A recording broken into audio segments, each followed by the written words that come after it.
Hi class, I wanted to just touch base with each of you and give you maybe a little tip that'll help you on this assignment that you're working on. Now, just to show you, I have downloaded the county's geodatabase that's posted on this assignment description. And this is a zipped up file, and I think it's worth talking about because most GIS data is shared typically in zipped or compressed files, which means I can't really access it from something like ArcGIS Pro. However, if I right click on it, I can come and do extract all, and that'll extract all of the files inside of the zipped folder in such a way that I can work with them.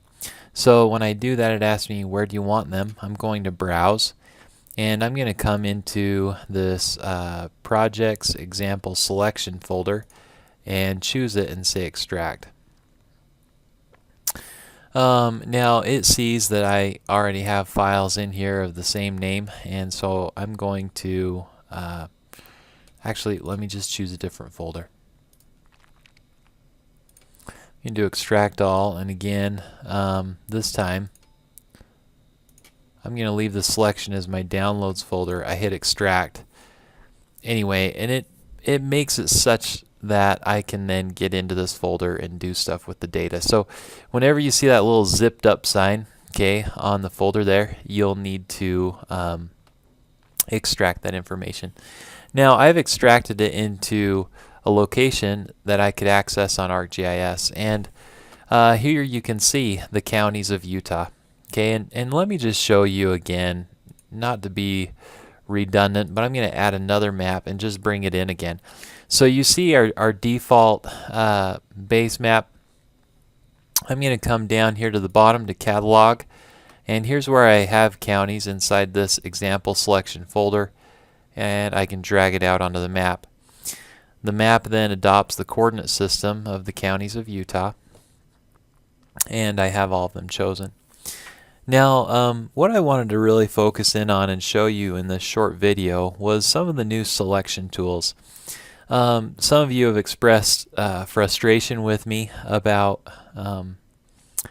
using SQL type language to select things in ArcGIS Pro or ArcMap, and there's a few different ways to do it in Pro that I think you'll find is better, and it doesn't look as much like computer code. So let's go ahead and try it out. I'm going to come in and go to Geoprocessing Tools, and I've already searched for this, so it's up, but I'm going to choose the Select tool. So I search for Select, and I'm going to open up Select. And the input features, I'm going to select from counties, and the output feature class, it's going to go to my default geodatabase, and maybe I'll tell it county select home is what I'm going to call this one. So the county where I grew up. Now you can add an SQL expression if you want to, and you can type it in. Some people are really good at that, but you can now click this add clause and you can build an SQL with guidance from ArcGIS Pro. So it comes open and you can select things. So I'm from the attribute table going to select the name field is equal to, okay, and then I'm going to select the county where I grew up, which in my case is Utah, and I click add. Okay, now I can check that if I want and validate it, but I'm sure it's going to be just fine. So I'm going to hit run, and this should create county select home, which I'm going to change its color. Okay, I can click here and bring open, just this kind of our color wheel gallery. I can also, if I select it here, I can come to appearance and do symbology. Okay, and I have some ability to change symbology and change the color that way as well. I can't remember the color we were going to do for home, but I'll do green. Okay, and now I have done one county that is home for me. I could do another of a favorite place to visit using the new selection tool.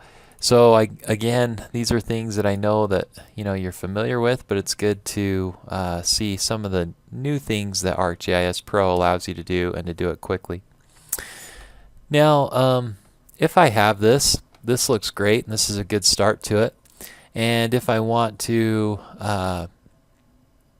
now share this how I was asked to do, again, we can come to the Share tab and finish our assignment from there. So, thank you.